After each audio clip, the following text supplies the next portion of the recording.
ପିଲାମାନେ ଏହା ହେଉଛି ଦ୍ୱିତୀୟ ସମାପ୍ତି ସୂଚକ ମାନ ନିର୍ଦ୍ଧାରଣ 2025। ଶ୍ରେଣୀ ହେଉଛି ଅଷ୍ଟମ, ବିଷୟ ହେଉଛି ଭୂଗୋଳ। ଶିକ୍ଷାର୍ଥୀଙ୍କ ନାମ, ପିଲାମାନେ ଏଇଠି ତୁମର ସମ୍ପୂର୍ଣ୍ଣ ନାମ ଲେଖିବ। ଠିକ୍ ଅଛି। ତାପରେ ଏଇଠି ଲେଖିବ ତୁମର ରୋଲ୍ ନମ୍ବର, ଏଇଠି ଲେଖିବ ତୁମର ବିଭାଗ, ତାପରେ ଏଇଠି ଲେଖିବ ତୁମର ତାରିଖ, ତୁମେ ପରୀକ୍ଷା ଯେଉଁଦିନ ଦେଇଛ ଦେବ। ଠିକ୍ ଅଛି। ପରବର୍ତ୍ତୀ ପ୍ରଶ୍ନ, ବିଦ୍ୟାଳୟର ନାମ, ଏଇଠି ଲେଖିବ ତୁମର ବିଦ୍ୟାଳୟର ନାମ, ତାପରେ ଏଇଠି ଲେଖିବ ତୁମର ବ୍ଲକ ଏବଂ ଏଇଠି ଲେଖିବ ତୁମର ଜିଲ୍ଲା, ତୁମେ କେଉଁ ଜିଲ୍ଲାର ଅର୍ଥାତ୍ ତୁମ ବିଦ୍ୟାଳୟଟି କେଉଁ ଜିଲ୍ଲାରେ ଅଛି ଲେଖିବ। ଠିକ୍ ଅଛି। ତାପରେ ପିଲାମାନେ ଏହି ପରୀକ୍ଷାଟିର ସମୟ ହେଉଛି ମାତ୍ର 2 ଘଣ୍ଟା। ଏଇଠି ଅଛି ପୃଷ୍ଠା ସଂଖ୍ୟା 9, ପ୍ରଶ୍ନ ସଂଖ୍ୟା 32 ଏବଂ ପୂର୍ଣ୍ଣ ସଂଖ୍ୟା 50। ଠିକ୍ ଅଛି। ଦେଖିବା ପ୍ରଥମ ପ୍ରଶ୍ନ କ'ଣ ଅଛି।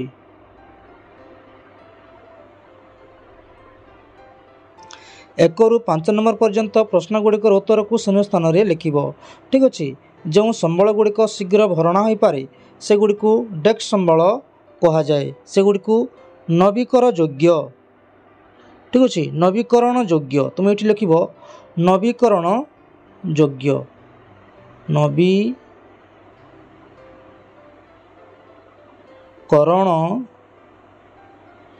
ଯୋଗ୍ୟ। ଠିକ୍ ଅଛି। ନବୀକରଣ ଯୋଗ୍ୟ ଲେଖିବ। ତାପରେ ପରବର୍ତ୍ତୀ ପ୍ରଶ୍ନ,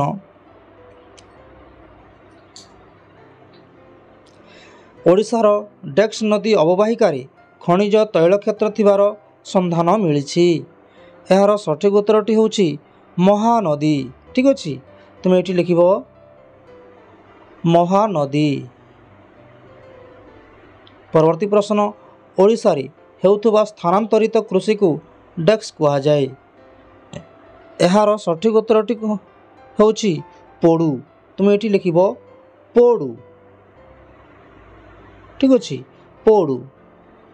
ତାପରେ ପରବର୍ତ୍ତୀ ପ୍ରଶ୍ନ ହେଉଛି ଭାରତର ପ୍ରଥମ ଆଧୁନିକ କାର୍ପାସ ବୟନ ଶିଳ୍ପ ଡେସ୍କଠାରେ ପ୍ରତିଷ୍ଠା କରାଯାଇଛି। ଏହାର ସଠିକ୍ ଉତ୍ତରଟି ହେଉଛି ମୁମ୍ବାଇ। ତୁମେ ଏଇଠି ଲେଖିବ 4 ନମ୍ବର ମୁମ୍ବାଇ। ଠିକ୍ ଅଛି। ମୁମ୍ବାଇ। ପରବର୍ତ୍ତୀ ପ୍ରଶ୍ନ, ସର୍ବାଧିକ ଜନବହୁଳ ମହାଦେଶ ଭାବରେ ଡେସ୍କ ମହାଦେଶ ପରିଚିତ। 5 ନମ୍ବର ତୁମେ ଲେଖିବ ପିଲାମାନେ ଏସିଆ। ଏଇଠି ଲେଖିବ ଏସିଆ। ଠିକ୍ ଅଛି। ପରବର୍ତ୍ତୀ ପ୍ରଶ୍ନ ଦେଖିବା 6 ରୁ 12 ନମ୍ବର ପର୍ଯ୍ୟନ୍ତ ପ୍ରଶ୍ନଗୁଡ଼ିକରେ 4ଗୋଟି ସମ୍ଭାବ୍ୟ ବିକଳ୍ପ ମଧ୍ୟରୁ ଠିକ୍ ଉତ୍ତରଟି ବାଛି ପାର୍ଶ୍ୱସ୍ଥ କୋଠରୀରେ ଠିକ୍ ଚିହ୍ନ ଦିଅ। ଠିକ୍ ଅଛି। ପ୍ରଥମ ପ୍ରଶ୍ନ, ପବନ କେଉଁ ପ୍ରକାର ସମ୍ବଳ? ପବନ କେଉଁ ପ୍ରକାର ସମ୍ବଳ? ଏହା ହେଉଛି ସର୍ବବ୍ୟାପୀ। ଏଇଠି ତୁମେ ଠିକ୍ ଚିହ୍ନ ଦେବ। ଠିକ୍ ଅଛି। ପରବର୍ତ୍ତୀ ପ୍ରଶ୍ନ,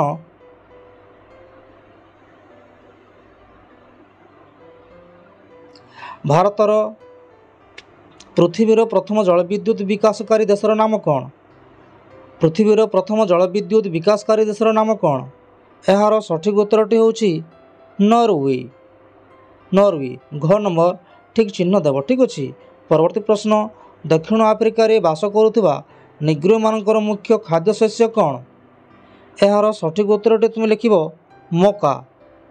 ତୁମେ ଏଇଠି ଗ ନମ୍ବର ଠିକ୍ ଚିହ୍ନ ଦେବ। ଠିକ୍ ଅଛି। ପରବର୍ତ୍ତୀ ପ୍ରଶ୍ନ, ତୁମେ ବିଦ୍ୟାଳୟରେ ମଧ୍ୟାହ୍ନ ଭୋଜନରେ ଖାଉଥିବା ସୋୟା ବଡ଼ି କେଉଁ ପ୍ରକାର ଶିଳ୍ପର ଉତ୍ପାଦ?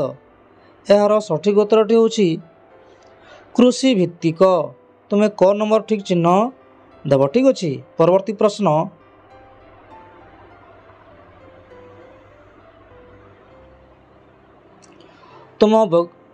ତୁମର ବିଚାରରେ କେଉଁ କଥାଟି ଠିକ୍?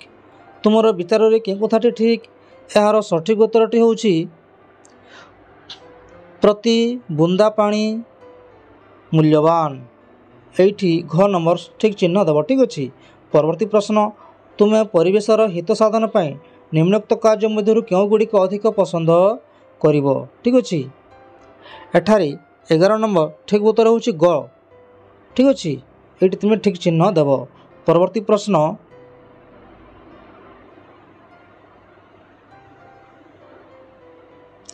ତୁମେ ଏହି ଚିତ୍ରଟି ଦେଖି କେଉଁ ରାଜ୍ୟର ପ୍ରମୁଖ କୃଷି ବିଷୟରେ ତୁମେ ସାଙ୍ଗକୁ ବୁଝାଇ ପାରିବ? ଏହାର ସଠିକ୍ ଉତ୍ତରଟି ହେଉଛି ଆସାମ। ଗ ନମ୍ବର ଆସାମ। ଠିକ୍ ଅଛି। ପରବର୍ତ୍ତୀ ପ୍ରଶ୍ନ ଦେଖିବା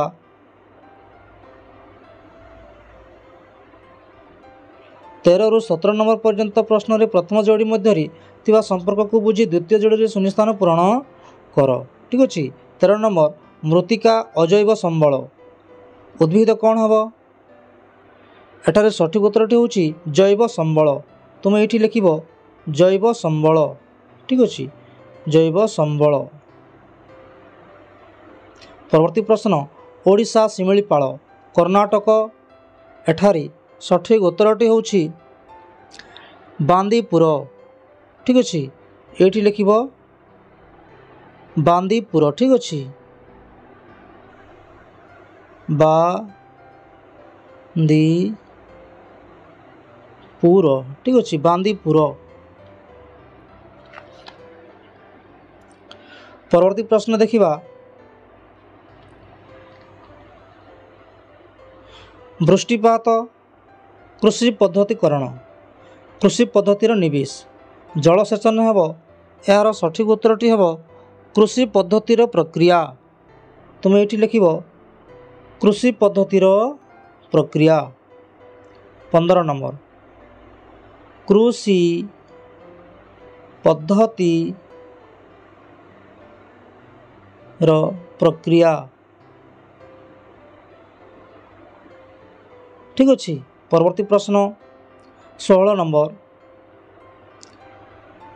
घंटा तैयारी क्षुद्र शिल्प भारी जंत्रपाति तैयारी 16 नंबर लिख तुम्हें बृहत शिल्प। ठीक अच्छे ये लिख बृहत शिल्प।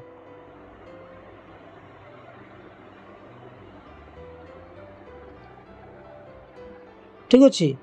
परवर्ती प्रश्न समतल अंचल जनबहुल मरु अंचल तुम ये लिख 17 नंबर जन विरल। ठीक अच्छे 17 नंबर लिख तुम जन विरल।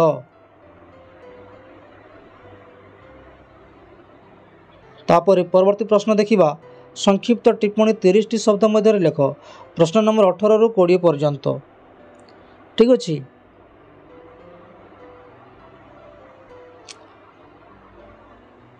प्याटेंट प्याटेंट कौन यह विषय संक्षिप्त टिप्पणी लिख 30 शब्द मध्य।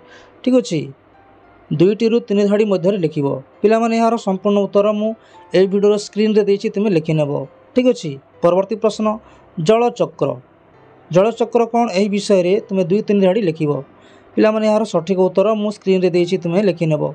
ठीक अच्छे। देखिबा परवर्ती प्रश्न कौन अच्छी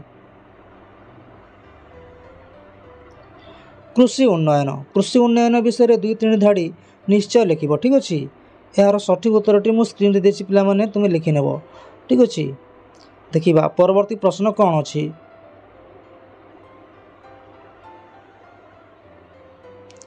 कहा को कहा जाए पिला माने कहा को कहा जाए तुम्हें लिख ए खाली घरे लिख। प्रथम अच्छी भारतर मंचेस्टर कहा को कहा जाए तुम ये लिख अहमदाबाद तुम लिख। ठीक अच्छे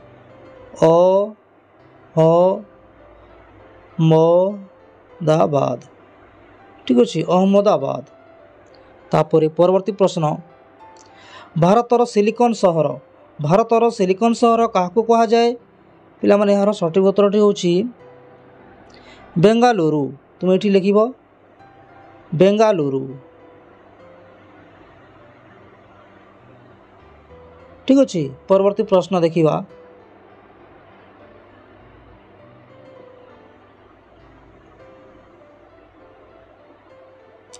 चित्र रे खाली घर पूरण कर। ठीक अच्छे। ऊपर थिबा खाली घरे तुम लिख पिला माने आई नंबर तुम लिख समतल भूमि यही घरे तुम लिख समतल भूमि तापरे आई नंबर तुम लिख पिला माने पार्वत्य भूमि ये लिख तुम्हें पार्वत्य भूमि। ठीक अच्छे। तापरे देखिबा परवर्ती प्रश्न कौन अच्छी पार्थक्य दर्शाओ प्रश्न नंबर 23 ରୁ 25 पर्यंत जेकोसी दुईटर पार्थक्य दर्शाओ ଯେକୌଣସି ଦୁଇଟି ଦେଇଛି ପିଲାମାନେ ଠିକ୍ ଅଛି 23 ରୁ 25 ପର୍ଯ୍ୟନ୍ତ। ଏଠାରେ ଅଛି ଚିରହରିତ ଅରଣ୍ୟ ପର୍ଣ୍ଣମୋଚୀ ଅରଣ୍ୟ।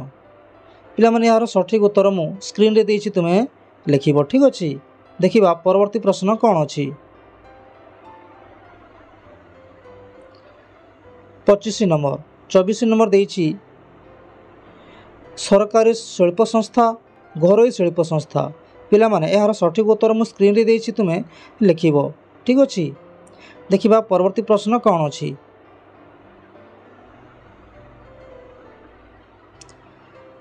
ପାରିବାହିକ ମୃତ୍ତିକା ଅବଶିଷ୍ଟ ମୃତ୍ତିକା। ପିଲାମାନେ ଏହାର ସଠିକ୍ ଉତ୍ତର ମୁଁ ସ୍କ୍ରିନ୍ରେ ଦେଇଛି ତୁମେ ଲେଖିବ ଠିକ୍ ଅଛି। ପରବର୍ତ୍ତୀ ପ୍ରଶ୍ନ ଭୌଗୋଳିକ କାରଣ ଦର୍ଶାଅ। ପ୍ରଶ୍ନ ନମ୍ବର 26 ରୁ 28 ପର୍ଯ୍ୟନ୍ତ ଠିକ୍ ଅଛି 30ଟି ଶବ୍ଦ ମଧ୍ୟରେ ଠିକ୍ ଅଛି ମାତ୍ର 2 ରୁ 3 ଧାଡ଼ି ମଧ୍ୟରେ ତୁମେ ଏହି ପ୍ରଶ୍ନ ଗୁଡ଼ିକର ଉତ୍ତର ଦେବ। ମଫସଲ ଅଞ୍ଚଳରେ ବାୟୋଗ୍ୟାସ୍ ଜାଳେଣୀ ଅଧିକ ଆଦୃତ। ପିଲାମାନେ ଏହି ବିଷୟରେ ମାତ୍ର 3 ଧାଡ଼ି ଲେଖିବ। ଏହାର ସଠିକ୍ ଉତ୍ତର ମୁଁ ସ୍କ୍ରିନ୍ରେ ଦେଇଛି ତୁମେ ସେଇଠୁ ଲେଖିବ ଠିକ୍ ଅଛି। ପରବର୍ତ୍ତୀ ପ୍ରଶ୍ନ ରାଜସ୍ଥାନ ବାଜରା ଉତ୍ପାଦନରେ ଅଗ୍ରଣୀ। ପିଲାମାନେ ଏହାର ସଠିକ୍ ଉତ୍ତରଟି ମୁଁ ସ୍କ୍ରିନ୍ରେ ଦେଇଛି ତୁମେ ସେଇଠୁ ଲେଖିବ ଠିକ୍ ଅଛି। ପରବର୍ତ୍ତୀ ପ୍ରଶ୍ନ ଲୌହ ଇସ୍ପାତ ଶିଳ୍ପ ଆଧୁନିକ ଶିଳ୍ପର ମେରୁଦଣ୍ଡ। ପିଲାମାନେ ଏହାର ସଠିକ୍ ଉତ୍ତରଟି ମୁଁ ସ୍କ୍ରିନ୍ରେ ଦେଇଛି ତୁମେ ସେଇଠୁ ଲେଖିବ ଠିକ୍ ଅଛି। ପରବର୍ତ୍ତୀ ପ୍ରଶ୍ନ ଦେଖିବା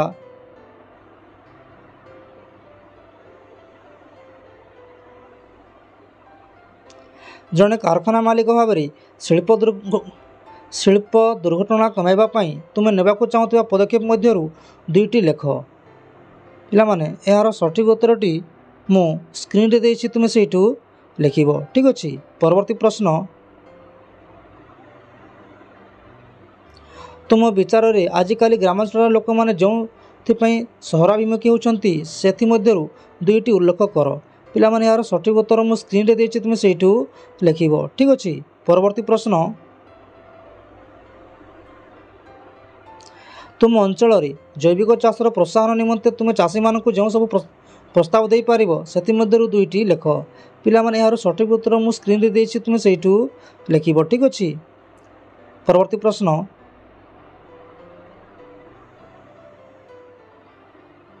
ପ୍ରଦତ୍ତ ମାନଚିତ୍ରରେ ଖାଲି ଥିବା ଗୋଲାକାରରେ ଶିଳ୍ପର ନାମ ଓ ଲୌହ ଇସ୍ପାତ ଓ ବୟନ ଶିଳ୍ପର ନାମ ଚତୁର୍ଭୁଜରେ ସ୍ଥାନରେ ଲେଖିବ ଠିକ୍ ଅଛି। ଦେଖିବା ପ୍ରଥମ ପ୍ରଶ୍ନ କ'ଣ ଅଛି। କ ନମ୍ବର ତୁମେ ଲେଖିବ ଲୌହ ଇସ୍ପାତ ଶିଳ୍ପ। କ ନମ୍ବର ଅଛି ଏଠାରେ ଲେଖିବ ତୁମେ ଲୌହ ଇସ୍ପାତ ଶିଳ୍ପ ଠିକ୍ ଅଛି। ଏଇଠି ଲେଖିବ ଲୌହ ଇସ୍ପାତ ଶିଳ୍ପ ଠିକ୍ ଅଛି କ ନମ୍ବର। ତାପରେ ଖ ନମ୍ବରରେ ଲେଖିବ ବିଶାଖାପାଟଣା। ଏଇଠି ଲେଖିବ ବିଶାଖାପାଟଣା ଠିକ୍ ଅଛି। ତାପରେ ଗ ନମ୍ବରରେ ଲେଖିବ ବୟନ ଶିଳ୍ପ। ଏଇଠି ଲେଖିବ ତୁମେ ବୟନ ଶିଳ୍ପ ଠିକ୍ ଅଛି। ତାପରେ ଘ ନମ୍ବରରେ ଲେଖିବ ଲୌହ ଇସ୍ପାତ ଶିଳ୍ପ